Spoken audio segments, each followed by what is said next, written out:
Bonjour à toi, prends juste un petit instant pour t'installer confortablement. Ouais, c'est important de se poser un peu. Que tu sois en train de marcher dans la rue, de préparer un café ou juste de fixer le vide par la fenêtre, bienvenue dans cette nouvelle exploration. Bienvenue. C'est un espace de discussion qu'on a vraiment pensé pour être doux, sans aucun jugement, et surtout un espace pour baisser la garde. Je suis ravie de t'accueillir aujourd'hui. Et moi, je suis certain que cette discussion va faire du bien à beaucoup de monde. Ah oui, c'est clair. Aujourd'hui, on se plonge dans des lectures vraiment fascinantes. On a épluché des articles de psychologie clinique, des essais sur la résilience humaine, des trucs en anthropologie sur les rites de passage et même des recherches sur l'identité narrative. Un beau programme, quoi. Ouais. Notre mission, c'est de creuser tout ça pour décortiquer un phénomène super universel qui nous touche absolument tous de la manière la plus intime qui soit, les grandes transitions de la vie. Ces fameux moments où tout bascule. Exactement.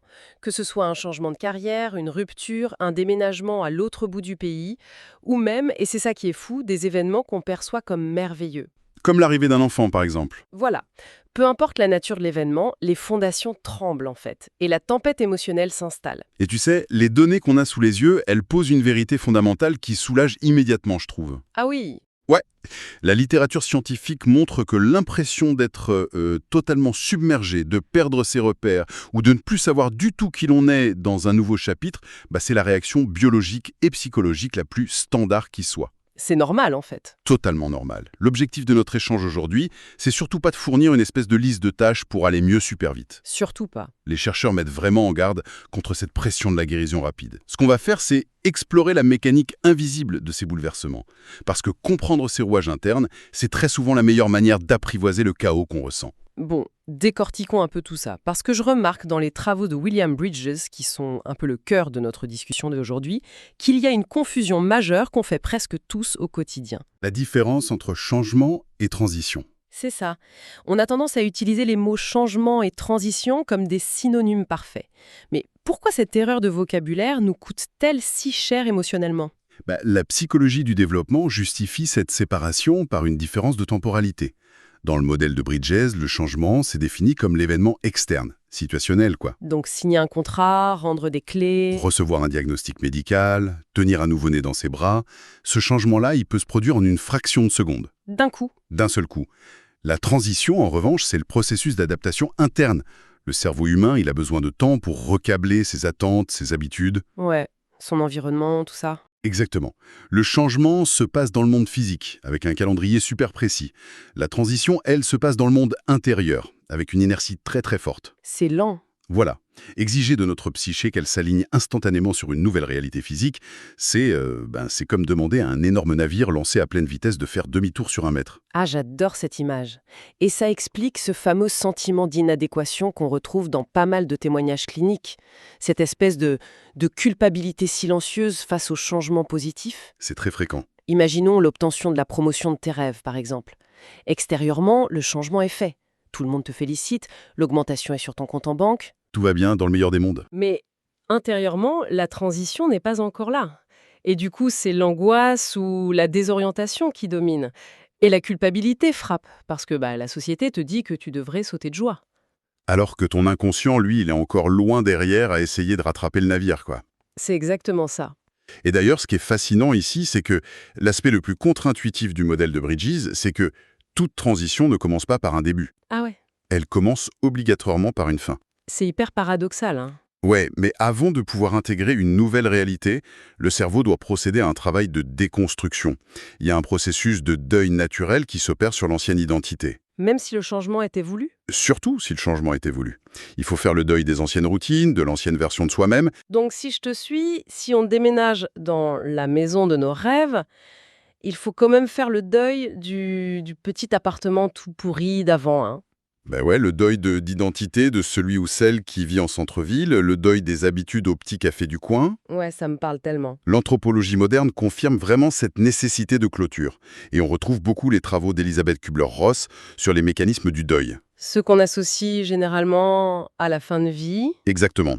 Mais ils sont largement repris dans la littérature sur les transitions professionnelles ou personnelles. D'accord. Face à la perte d'un repère, c'est humain de passer par le déni, la colère, le marchandage, la dépression, puis enfin l'acceptation. Donc en fait, quand on ressent une grosse irritabilité ou une tristesse de fou au milieu d'un changement super positif, c'est pas un signe de faiblesse. Pas du tout. Les gens ont tendance à interpréter ça comme le signe qu'ils ont pris une mauvaise décision. Mais la recherche montre au contraire que ce sont juste les échos de l'ancienne réalité qui s'estompent. C'est le signal que le détachement cognitif est en train de se faire. Et c'est là que ça devient vraiment intéressant. Ouais, Parce que les textes montrent que, une fois que cette ancienne réalité est lâchée, c'est comme au trapèze. On lâche l'ancien trapèze, mais on n'attrape pas magiquement le nouveau dans la seconde. on est en plein vol. Voilà, il y a ce moment complètement vertigineux où on est suspendu dans le vide. On n'est plus l'ancienne personne, mais la nouvelle identité n'est pas encore là. C'est le flou total. Comment la littérature scientifique décrit cet espace, ce brouillard absolu? Alors là, c'est l'anthropologie qui nous donne le meilleur vocabulaire, notamment avec les écrits d'Arnold van Gennep au début du XXe siècle. Oui, les rites de passage, c'est ça. C'est ça. Il parle d'espace liminal ou de liminalité. Ça vient du latin limen, qui veut dire le seuil. C'est vraiment la zone de la porte. Tu n'es plus dans le couloir, mais tu n'es pas encore rentré dans la pièce suivante. Tu es sur le pas de la porte. Voilà. Et dans les sociétés traditionnelles qu'il a étudiées, ces rites comportaient toujours cette phase de marge, d'isolement, où la personne est littéralement dépouillée de son ancien statut avant d'avoir le nouveau. Sauf que, et c'est ce qu'une des études sociologiques souligne de façon hyper brutale, dans ces sociétés-là, cette période de flottement était reconnue, Et célébrée, même. soutenue par toute la communauté. Alors qu'aujourd'hui, on traverse ces seuils liminaux dans un isolement quasi total. Genre, on s'attend à ce que tu donnes le change au bureau le lundi matin comme si de rien n'était. C'est la violence de notre époque moderne. L'effacement de ces rites collectifs rend l'expérience liminale super anxiogène aujourd'hui. Bah oui, tu te retrouves dans le brouillard sans mode d'emploi. Et psychologiquement, ça se traduit par une apathie temporaire, une grosse perte de motivation, une confusion identitaire. Mais, et c'est là le twist, l'observation clinique révèle que cette zone neutre a une fonction biologique essentielle. C'est un incubateur? C'est un incubateur, ouais. Tu connais l'analogie de la chrysalide en biologie. Vaguement, vas-y, rappelle-moi. Pour qu'une chenille devienne un papillon, elle se contente pas de juste faire pousser des petites ailes sur son corps de chenille. Ce serait trop simple. Grave. En vrai, elle s'enferme et elle se dissout entièrement. Elle devient une sorte de soupe liquide, un chaos cellulaire absolu. Ah ouais, carrément. Et c'est seulement à partir de cette bouillie que de nouvelles cellules reconstruisent une forme inédite. La métaphore est tellement puissante. Le chaos, c'est pas un accident de parcours, c'est vraiment le matériau de base pour se reconstruire. Exactement. Mais alors, je vais me faire l'avocate du diable une seconde. Vas-y. La vraie vie, nos rythmes économiques, ça exige de la rapidité. On n'a pas tous le luxe de se dissoudre et de flotter dans l'incertitude pendant des mois pour faire notre chrysalide. C'est le grand drame moderne. Comment les chercheurs concilient cette pression de la société avec notre besoin psychologique de lenteur? Ils constatent précisément que cette friction, c'est la cause principale des épuisements ou des dépressions d'adaptation. De vouloir aller trop vite. Ouais. Vouloir fuir la zone liminale prématurément parce qu'elle est super inconfortable, ça pousse les gens à s'enfermer dans de nouvelles identités par défaut qui leur correspondent pas du tout. Ah, on prend le premier truc qui passe pour fuir le vide. C'est ça. Et les données montrent que ceux qui arrivent à tolérer cette ambiguïté, ce vide, même de manière imparfaite au milieu du quotidien, ils développent une résilience à long terme bien supérieure. Alors, qu'est-ce que tout ça veut dire concrètement quand la réalité te frappe un mardi matin, que t'as le cœur qui s'emballe, dans ce vide liminal, la gorge nouée, comment tu traverses ça sans chercher à fuir à tout prix? C'est la grande question de l'adaptation face au stress. Qu'est-ce que disent les recherches là-dessus? La psychologie de la santé nous apporte un éclairage hyper paradoxal. Instinctivement, notre instinct de survie nous pousse à lutter contre les émotions désagréables. On veut les supprimer. Voilà. Sois fort, reste positif. Or, les études montrent que réprimer une angoisse, ça agit comme un amplificateur neurologique. C'est l'effet rebond. Plus tu luttes, plus ça fait mal. Exactement. À l'inverse, les travaux récents plébiscitent un truc qu'ils appellent l'acceptation habituelle. C'est-à-dire, Ça veut dire accueillir tes pensées et tes émotions exactement comme elles viennent, sans aucun jugement moral sur le fait de les ressentir. juste les laisser être là. Les données prouvent que ça permet au système nerveux de réguler le stress beaucoup plus vite.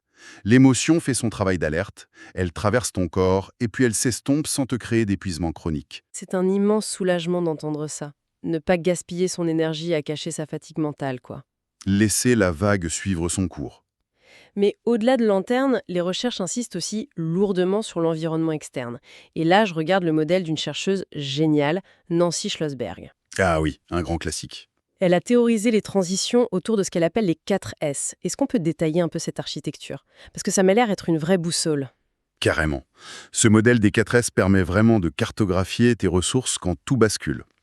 Le premier S, c'est la situation. Donc le contexte de base. C'est ça. Tu évalues instinctivement le changement. Est-ce que tu l'as choisi ou est-ce qu'on te l'a imposé? Est-ce que ça arrive au bon moment dans ta vie? C'est temporaire ou permanent? Tout ça détermine ton niveau de stress initial. Ok. Et le deuxième S, c'est centré sur l'individu, non ça? Le soi, c'est ça? Le soi, oui, ou self en anglais. Ça rassemble tout ton bagage personnel. Ton âge, ton expérience passée avec d'autres changements, ton niveau d'optimisme, ta tolérance à l'incertitude. D'accord. Et ensuite vient le troisième S, et c'est peut-être le plus important. C'est celui que les études identifient comme le facteur de résilience le plus déterminant. Le soutien. Le soutien, support en anglais. Notre biologie humaine, elle est juste pas configurée pour traverser les déserts d'incertitude toute seule. C'est physiquement pas possible. Non. Ce soutien, ça englobe ton réseau intime, famille, amis, mais aussi le soutien professionnel ou thérapeutique. Et c'est fou parce que les études montrent que le simple fait de verbaliser ce que l'on traverse et de se sentir vraiment écouté, ça a un effet régulateur mesurable sur le système nerveux. Totalement. L'isolement, ça transforme une transition en épreuve de survie. Alors que le soutien social, ça la ramène à un processus de développement gérable. Ça change tout. Et il reste le dernier S qui amène un peu d'action dans tout ce brouillard. Le quatrième S, ce sont les stratégies d'adaptation. Ce qu'on fait concrètement. Voilà. Schlossberg les divise en 3 catégories. Modifier la situation quand tu peux, gérer le stress physiologique au quotidien, genre le sport, la méditation, le repos, et enfin, contrôler le sens, la manière dont tu interprètes ce qui t'arrive. J'aimerais vraiment rebondir sur cette idée de contrôler le sens, parce que ça fait un pont direct avec une autre pile de recherche qu'on a là sur l'identité narrative. C'est un sujet tellement puissant. Quand un gros bouleversement arrive, la métaphore qui revient sans cesse, c'est l'impression que le film de notre existence s'est brutalement arrêté. Genre la pellicule a cramé. L'histoire n'a plus de logique. Et là, les travaux du psychologue Dan McAdams sur l'identité narrative entrent en jeu. Et c'est spectaculaire. Oui, McAdams explique que notre identité, c'est pas un petit objet fixe logé quelque part dans notre cerveau. c'est pas une boîte. C'est une construction narrative. C'est l'histoire qu'on se raconte en permanence sur nous-mêmes. C'est le fil rouge qui relie notre passé, notre présent et notre futur imaginé. Sauf que, lors d'une transition majeure, bam, cette continuité se fracture. Le script disparaît. Exactement. Le vrai travail psychologique d'une transition, au final, c'est de redevenir l'auteur d'une nouvelle trame, intégrer cet événement déstabilisant dans le grand récit de notre vie. Et c'est là qu'interviennent les fameuses séquences de rédemption. C'est vraiment l'une des découvertes les plus lumineuses de tout ce qu'on a lu. Ah, ça m'a donné des frissons, ça. Les études observent cette capacité magnifique de notre cerveau à trouver avec le temps une forme de croissance personnelle ou un sens inattendu au cœur d'un événement qui nous semblait au départ purement destructeur. Et ces récits de vie riches en séquences de rédemption, ils sont statistiquement corrélés à un bien-être psychologique bien meilleur sur le long terme. L'exemple classique, c'est un licenciement super violent qui, raconté 10 ans plus tard, est vu comme le catalyseur indispensable qui t'a forcé à trouver ta vraie vocation. L'événement négatif est métabolisé, la douleur n'est pas niée, mais ça devient un point de bascule positif dans ton histoire. C'est ça, Par contre, je veux apporter une nuance immense ici, pour éviter le piège de la positivité toxique. très important, ouais. Quand l'événement vient de te percuter, quand la blessure est grande ouverte, te forcer à trouver un sens tout de suite, c'est super néfaste psychologiquement. La précipitation narrative, c'est un très mauvais mécanisme de défense. L'intégration prend du temps.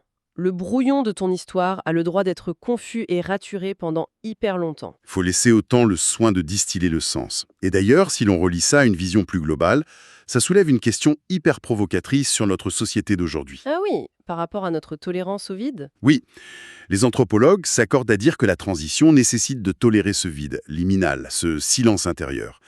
Mais on vit dans un monde numérique saturé. Avec les téléphones, les notifications, H24. Exactement. L'intelligence artificielle, les flux infinis. Notre tolérance à l'ennui s'effondre. Et la question vertigineuse, c'est, en supprimant tout espace mort dans nos vies avec la distraction technologique, est-ce qu'on n'est pas en train de se priver de l'espace mental requis pour opérer nos transitions? Oh waouh!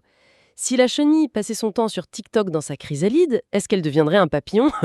C'est ça l'idée. La technologie agit comme un anesthésiant. Ça évite la douleur du vide, mais ça bloque la métamorphose. C'est une piste de réflexion extraordinaire pour clore cette analyse. L'idée que le vide et l'inconfort qu'on fuit tout le temps sont en fait les ateliers où on forge nos futures identités. Le vertige, c'est pas un échec, c'est le signal d'un développement en cours. Et la capacité humaine à traverser tout ça est juste phénoménale. On va refermer nos livres et clore cette discussion pour aujourd'hui.